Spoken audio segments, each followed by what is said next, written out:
Well, apparently things got pretty heated at the Timcast IRL event. Hands were laid on some liberal, but there is, I think, a happy ending and how things should be handled by adults. And we're going to get into that. So I guess Friday night, must have been Friday or Saturday night, Tim Pool hosted an IRL event. And of course, this is a great thing to be happening. Tim's one of the few people that are consistently putting liberals and conservatives together to have the hard conversations. Now, the thing is, it's hard to find liberals who are willing to do this, even if they are people that are strongly unlikable. I don't really know who this Pushing the Limits podcast host guy is, but I will say his name is Brian Shapiro, and he's only, he's got a 20-year radio talk show, and apparently he at least showed up. So I have to give him credit. Now, he claimed he was attacked at Tim Pool's event. I just want to give a little look at kind of what's going on and who he is and stuff like that. So I'm not sure what's going on here on stage, but here's a clip from that event. Do I have low testosterone because I don't think people like you are second class? No, because all of us had to be fool over here subject to you. I think he's this guy that you can't see behind this woman in pink. Hitting on Myron this whole time.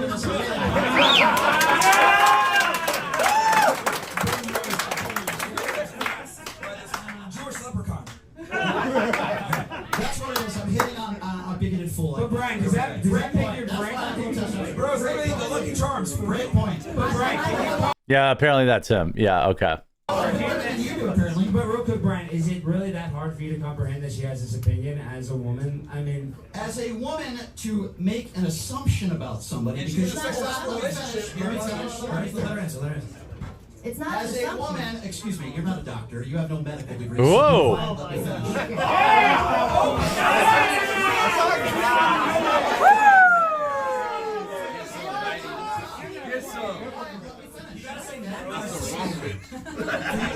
Now, I don't know if this Shapiro individual is a doctor and has a medical degree and never talks about science. But again, all credit, because I've never had any direct interaction with him, the purpose here isn't necessarily to dunk on him because he showed up and most liberals don't. And so I'll give him credit for that. No, you don't. I just said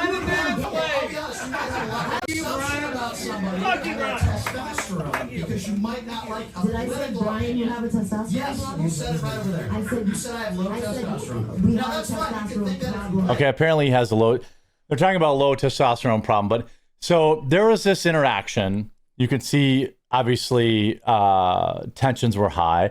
But I do want to then that leads to him claiming he was attacked, assaulted. And it looks like it, in fact, did happen. Whatever the degree of the attack was, putting your hands on somebody because you disagree with them politically is never okay. And, the guy is, hashtag, quote unquote, one of us. And, here's what happened. The guy who assaulted me at Tim Pool's event last night sent me this BS message today. He claims the assault was not, quote, intentional because he was pushed and it was, quote, tight quarters. Complete lies, total cowardice. It's all on video. Now, I have not seen the video, so I don't really know how much, I feel like if he had the video, he would have shared it. But again, maybe there is video of it. I was being pushed myself. I don't poke people. The actual thing I wanted to apologize for is pointing in your face. That's weak stuff, talking to another man, like pointing a finger. I wouldn't appreciate it. So for that, I'm sorry, he says. Now, he actually did come out and apologize. Apparently, this was Chad Caton. He's in Veterans for Trump. He follows, he reports on Antifa and things of that. He then said, and again, this is kind of how adults handle things. Now, first and foremost, you shouldn't put your hands on anybody, really for any reason. As somebody who, I was assaulted because some guy didn't like my politics. That kind of stuff is not okay when the left does it, and it's not okay when the right does it. And whether or not you accidentally, poked him in the face. If you hadn't have been, putting your hand in his face, it would never have happened. But he did write, I would like to apologize to Tim Cass, Myron Gaines, Alex Stein, and especially to PTL Radio Show, which is hosted by Brian Shapiro. It doesn't matter how or why this happened. It never should have happened. As a man, I own my part in it. I guess, this is what they say, Sarah Fields had talked about Brian Shapiro. Shapiro first came under my radar when I spoke against him for saying that Americans should be deported for calling for the deportation of illegals. Shapiro went viral for videoing himself at a Trump rally doing an interview with Newsmax. He said that he felt like he was at a Klan rally, that it was then that the message began to flood into my inbox about Shapiro. Nothing said about him was positive, but it was what greatly grabbed my attention was that messages were coming from both sides of the aisle. There were a few Democrats that I have maintained cordial friendships with. These are people with whom I interact. Therefore, this is not going to be a political reveal like most of my exposures. This one will simply be a detailed depiction of a truly evil man who will stop at nothing to get what he wants. For the last 2 weeks, I've interviewed 4 to 5 people, some all the way from Vegas. These people do not know each other, but all told me the same thing and the same stories about Brian Shapiro. I might have said Ben earlier. His name is Brian. Shapiro's ex-girlfriend submitted documents to the court after Shapiro petitioned to have a protective order against her. This was done shortly after the FBI started an investigation on Brian Shapiro for potential insurance fraud and theft. After Brian obtained his protective order, the FBI, without further investigation, closed the case. Please note, this protective order goes, quote, on her permanent record. The following statement was submitted by her to the court, and I've revealed it in the thread. His ex-girlfriend submitted a statement in court saying, to the honorable judge of this court, I first want to make a general denial to the application for a protective order against me. I do not want to let the court know that I don't want any more contact from him or the applicant, but I do not want this on my record. I have not contacted the applicant since I was served with the application, even though I legally could have. The applicant texted me and called me 4 days before they applied and swore his application that he was afraid and I was going to physically harm him. This is a woman, I guess. He asked me in a panic to get out of his car of a tow yard as it had been towed from the Stratosphere Hotel overnight while he stayed there. He told me his insulin was in the car, then he had no money to get the tow out. He provided me with the name of the tow company as well as security guard at the Strat. I attempted to pay the company directly, but my credit card had been put on hold on my account after they thought it was a fraudulent transaction. Okay, so we talked about that.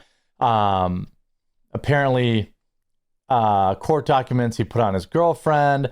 Some personal experience with a manipulating narcissist. These texts were guilt tripping for money. This says here, mentioned, I was on Ambien last night. I overestimated what I had in my account. I'm sorry. I can't dip into my savings for someone else who literally despises me. I'm sorry.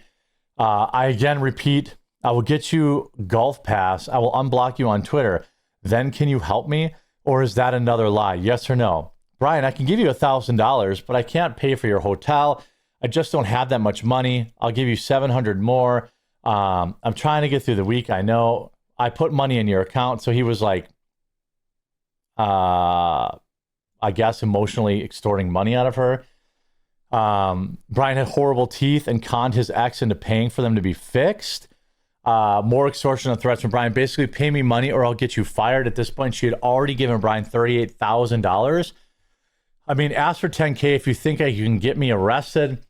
What's up? Are you okay? I'm not going to harm you. What? I don't know what UO means. You gave me a death threat along with constant harassment, judges' comments about my friends, and you think $100 is a good replacement. This is from Brian. You're going to learn the hard way. I gave you $38,000. You said cruel things to me. You could have ghosted me after I saved your show. Yikes.